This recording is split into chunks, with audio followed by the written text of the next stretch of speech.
Shift ఏ press చేసి కర్వ్లో నుండి rectangle కర్వ్ను తీసుకోవాలి. టాప్ వ్యూలో ఉండి కర్వ్ ప్రాపర్టీస్కి వెళ్ళి 2D నుండి 3Dకి చేంజ్ చేయాలి. ఆబ్జెక్ట్ మోడ్కి వచ్చి మళ్ళీ షిఫ్ట్ ఏ ప్రెస్ చేసి కర్వ్లో నుండి నర్వ్స్ కర్వ్ని తీసుకోవాలి. ఎడిట్ మోడ్లో రైట్ క్లిక్ చేసి సబ్ డివైడ్ సెలెక్ట్ చేయాలి. ఇక్కడ నంబర్ ఆఫ్ కట్స్ను ఇంక్రీజ్ చేయాలి.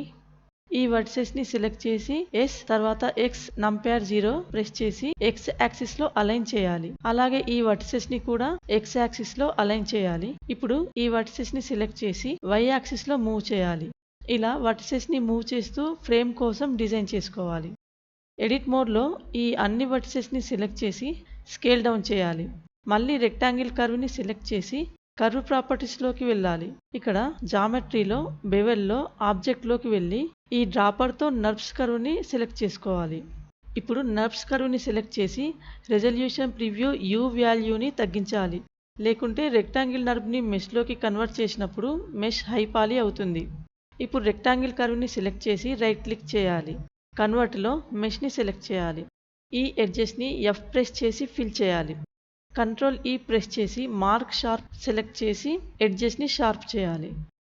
ఇప్పుడు ఈ ఎడ్జెస్ని కూడా షార్ప్ చేసుకోవాలి. కొంచెం కిందికి జరిపి F ప్రెస్ చేసి ఫిల్ చేయాలి. కంట్రోల్ ఆల్ట్ షిఫ్ట్ ప్రెస్ చేసి ఈ ఎడ్జెస్ని సెలెక్ట్ చేసుకోవాలి. తర్వాత సెలెక్ట్లోకి వెళ్ళి సెలెక్ట్ లూప్లో నుండి ఎడ్జ్ లూప్స్ని సెలెక్ట్ చేయాలి. మళ్ళీ కంట్రోల్ E ప్రెస్ చేసి ఎడ్జెస్ని మార్క్ షార్ప్ చేయాలి. ఫోటో ఫ్రేమ్ను ఈజీగా ఎలా చేయాలో స్టెప్ బై స్టెప్ తెలుసుకున్నారు. బిగినర్స్ ఎవరైనా ఈ మోడల్ను ట్రై చేస్తే ఫీడ్బ్యాక్ కావాలి అంటే మీ మోడల్ను స్క్రీన్ షాట్ తీసి మీరు నాకు మెయిల్ చేయవచ్చు. లైక్ చేయండి. ఇంకా సబ్స్క్రైబ్ చేయని వారు సబ్స్క్రైబ్ చేయండి.